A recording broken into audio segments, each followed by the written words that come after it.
Hi hello ಎಲ್ಲರಿಗೂ ನಮಸ್ತೆ. ನಾನು ಇವಾಗಷ್ಟೇ ಯೂಟ್ಯೂಬಲ್ಲಿ ಮತ್ತು ಇನ್ಸ್ಟಾಗ್ರಾಮಲ್ಲಿ ಫೇಸ್ಬುಕ್ಕಲ್ಲಿ ಫುಲ್ಲು ಇದೇ ಟ್ರೆಂಡಿಂಗ್ ನ್ಯೂಸ್ ಆಗಿ ಹೋಗ್ತಾ ಇದೆ. ಫೋಟೋಗ್ರಾಫರ್ಸ್ಗಳ ಮೇಲೆ ಹಲ್ಲೆ ಮಾಡಿದ್ದಾರೆ. ಫೋಟೋಗ್ರಾಫರ್ಸ್ಗಳ ಮೇಲೆ ಹಲ್ಲೆ ಮಾಡುವಂಥದ್ದು ಫೋಟೋಗ್ರಾಫರ್ಸ್ ಏನು ಮಾಡಿದರು, ಸಕಲೇಶ್ಪುರದಲ್ಲಿ ಇರುವಂಥ ಬೆಟ್ಟದ ಭೈರವೇಶ್ವರ ಎಂಬಂಥ ಒಂದು ದೇವಸ್ಥಾನದಲ್ಲಿ ಪ್ರೀ ವೆಡ್ಡಿಂಗ್ ಶೂಟ್ ನಡೆಸಿರುವಾಗ ಅಲ್ಲಿ ಬಂದಂಥ ಒಬ್ಬ ಲೋಕಲೈಟ್ಸ್ ಇವರ ಮೇಲೆ ಏನಕ್ಕೆ ಅಚಾನಕ್ಕಾಗಿ ಜಗಳಕ್ಕೆ ಹೋದರು. ಈ ಫೋಟೋಗ್ರಾಫರ್ಸ್ ತಪ್ಪೇನಾಗಿತ್ತು, ಫೋಟೋಗ್ರಾಫರ್ಸ್ ಮೇಲೆ ಹಲ್ಲೆ ಮಾಡುವಂಥದ್ದು ಏನಾಗಿತ್ತು, ಕಂಪ್ಲೀಟ್ ವಿಡಿಯೋನ ವಾಚ್ ಮಾಡಿ. ಸೊ ನಾನು ಕಂಪ್ಲೀಟ್ ಮಾಹಿತಿನ ತಿಳಿಸ್ತಾ ಹೋಗ್ತೀನಿ. ಸಬ್ಸ್ಕ್ರೈಬ್ ಮಾಡೋದನ್ನ ಮಾತ್ರ ಮರಿಬೇಡಿ.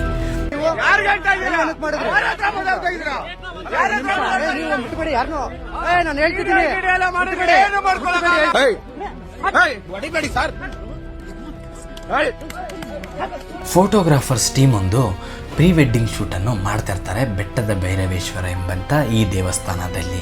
ಆ ದೇವಸ್ಥಾನಕ್ಕೆ ಎಂಟ್ರಿ ಕೊಟ್ಟಂಥ ಅಲ್ಲಿನ ಲೋಕಲೈಟ್ಸ್ ಎಂಬಂಥವರು ಫ್ಯಾಮಿಲಿ ಜೊತೆ ಬಂದಿರ್ತಾರೆ ದೇವಸ್ಥಾನಕ್ಕೆ ಪೂಜೆಗೆ ಹೋಗಿ.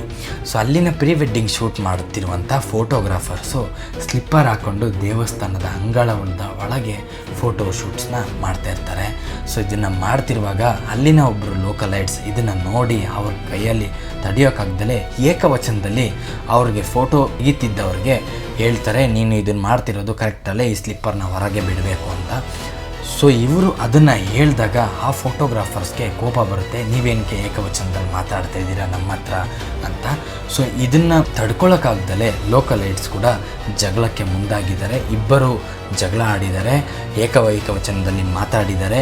ಏಕವಚನದಲ್ಲಿ ಮಾತಾಡಿದಾಗ ಫೋಟೋಗ್ರಾಫರ್ಸ್ ಒಬ್ಬರು ನೀನೇನಾರ ಮಾಡ್ಕೋ, ಏನೂ ಮಾಡ್ಕೊಳಕ್ಕಾಗಲ್ಲ ನನ್ನ ಮೇಲೆ ಅನ್ನೋ ಒಂದು ಏಕವಚನವಾಗಿ ಮಾತಾಡಿದ್ದಾರೆ. ಇದನ್ನು ತಡೆಯೋಕ್ಕಾಗ್ದಲೇ ಲೋಕಲೈಟ್ಸ್ ಅವರ ಒಂದು ಫ್ಯಾಮಿಲಿ ಜೊತೆ ಬಂದಂಥವರು ಪೂಜೆನ ಮುಗಿಸ್ಕೊಂಡು ಮನೆಗೆ ಹೋಗಿ ಫ್ಯಾಮಿಲಿನ ಬಿಟ್ಟು ಬಂದು ಫ್ರೆಂಡ್ಸ್ ಜೊತೆ ಬಂದು ಏಕ್ದಮ್ ಫೋಟೋಗ್ರಾಫರ್ಸ್ಗಳ ಮೇಲೆ ಹಲ್ಲೆ ಮಾಡಿದ್ದಾರೆ. ಇದು ಫೋಟೋಗ್ರಾಫರ್ಸ್ಗಳ ಮೇಲೆ ಹಲ್ಲೆ ಮಾಡಿದ್ದು ನನಗೆ ತುಂಬ ದುಃಖಕರವಾಗಿದೆ. ಯಾಕಂದರೆ ಅವರು ಏಕ್ದಮ್ ಬಂದು ಹಲ್ಲೆ ಮಾಡಿದ್ದು ತುಂಬ ತಪ್ಪು. ಸೊ ಅವರು ಬಂದು ಆ ಫೋಟೋಗ್ರಾಫರ್ಸ್ಗೆ ಬುದ್ಧಿ ಹೇಳಿದ್ದಿದ್ದರೆ ನನಗೆ ಅಪ್ರಿಷಿಯೇಟ್ ಮಾಡ್ತಾಯಿದ್ದೆ. ನಾನು ಅವ್ರನ್ನ ಹಲ್ಲೆ ಮಾಡಿ ಒಂದು ತುಂಬ ದೊಡ್ಡ ತಪ್ಪು ಮಾಡಿದ್ದಾರೆ.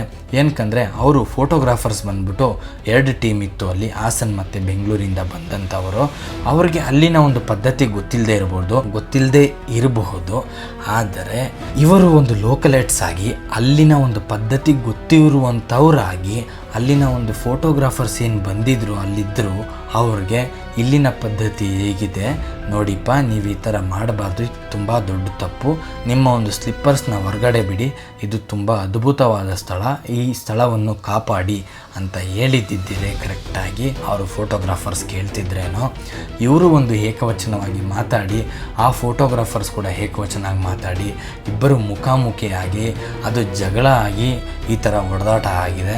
ಇದು ತುಂಬ ದೊಡ್ಡ ತಪ್ಪು, ಈ ಥರ ಆಗಬಾರ್ದು. ಒಂದು ಟೂರಿಸ್ಟ್ ಪ್ಲೇಸ್ನ ಚೆನ್ನಾಗಿ ನೋಡ್ಕೋಬೇಕು ಅನ್ನೋದು ಒಂದು ಎಲ್ಲರ ಮನವಿ, ನಂದೇ ಅಂತಲ್ಲ ಎಲ್ಲರ ಮನವಿ, ಎಲ್ಲರೂ ಚೆನ್ನಾಗಿರಬೇಕು. ಸೊ ನೀವೇ ಜಗಳ ಆಡ್ಕೊಂಡು ಏನಕ್ಕೆ ಕಿತ್ತಾಡ್ತೀರಾ, ಇದು ತಪ್ಪು. ಇದಲ್ದಲೇ ಯಾರೆಲ್ಲ ಒಂದು ಫೋಟೋಗ್ರಾಫರ್ಸ್ ಇವಾಗ ನೀವು ಅಲ್ಲಿ ಹೋಗಿ ಫೋಟೋಶೂಟ್ ಮಾಡ್ತೀರಾ, ದಯವಿಟ್ಟು ನಿಮ್ಮ ಸ್ಲಿಪ್ಪರ್ಸ್ನ ಹೊರಗಡೆ ಬಿಡಿ, ಅಲ್ಲಿನ ಪದ್ಧತಿಗಳನ್ನ ಫಾಲೋ ಮಾಡಿ, ಅಲ್ಲಿನ ರೂಲ್ಸ್ನ ಫಾಲೋ ಮಾಡಿ. ಮತ್ತು ಯಾರೆಲ್ಲ ಟೂರಿಸ್ಟರ್ ಬರ್ತಾರೆ ಅವರಿಗೆ ಯಾರಿಗೂ ಅಲ್ಲಿನ ಪದ್ಧತಿ ಆಗಲಿ ಅಲ್ಲಿನ ರೂಲ್ಸ್ ಆಗಲಿ ಒಂದು ಹೆಂಗೆ ನಡ್ಕೋಬೇಕು ಅಂತ ಗೊತ್ತಿರಲ್ಲ. ಯಾರೆಲ್ಲ ಅಲ್ಲಿನ ಲೋಕಲೈಟ್ಸ್ ಇರ್ತೀರ ಅವರು ನಿಮ್ಮ ಕರ್ತವ್ಯ, ನಿಮ್ಮ ಒಂದು ಪ್ಲೇಸನ್ನು ನೀವು ಚೆನ್ನಾಗಿ ನೋಡ್ಕೊಳ್ಳೋ ಅಂಥದ್ದು, ನಿಮ್ಮ ಊರನ್ನು ನೀವು ಚೆನ್ನಾಗಿ ನೋಡ್ಕೊಳ್ಳೋ ಅಂಥದ್ದು. ಯಾರೆಲ್ಲ ಇವಾಗ ನಾನು ಒಬ್ಬ ಪ್ಲೇಸಿಗೆ ಬಂದರೆ ನಾನು ಒಬ್ಬ ಟೂರಿಸ್ಟರ್ ಆಗ್ತೀನಿ. ಸೊ ನೀವು ಅಲ್ಲಿ ನಾನು ಬಂದರೂ ಕೂಡ ನನಗೂ ಒಂದು ತಿಳಿಸೋವಂಥದ್ದು, ಸರ್ ಇಲ್ಲಿನ ಒಂದು ಕರ್ತವ್ಯ ಈ ಥರ ನಡ್ಕೋಬೇಕು, ಇದು ನಮ್ಮ ಪದ್ಧತಿ ಸರ್ ಅಂತ ಹೇಳೋ ಅಂಥದ್ದು ನಿಮ್ಮ ಒಂದು ಕರ್ತವ್ಯ.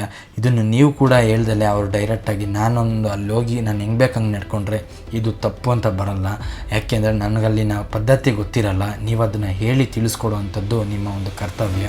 ಅದನ್ನು ಬಿಟ್ಟು ನೀವು ಬಂದು ಡೈರೆಕ್ಟಾಗಿ ಈ ಥರ ಹೊಡೆಯೋ ಅಂಥದ್ದು, ಈ ಥರ ಎಲ್ಲ ಮಾಡಿದ್ರೆ ಆ ಒಂದು ಟೂರಿಸ್ಟ್ ಪ್ಲೇಸಿಗೆ ಬರುವಂಥ ಜನರು ಕೂಡ ಬರಲ್ಲ. ಸೊ ಅದನ್ನು ಅರ್ಥ ಮಾಡ್ಕೊಳ್ಳಿ.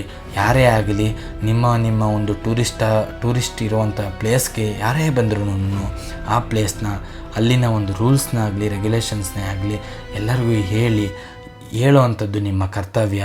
ಇದೇ ರೀತಿ ಈ ಥರ ತಪ್ಪು ಆಗಬಾರ್ದು ಮುಂದೆ ಅನ್ನೋದು ನನ್ನ ಒಂದು ಮನವಿ. ಧನ್ಯವಾದ.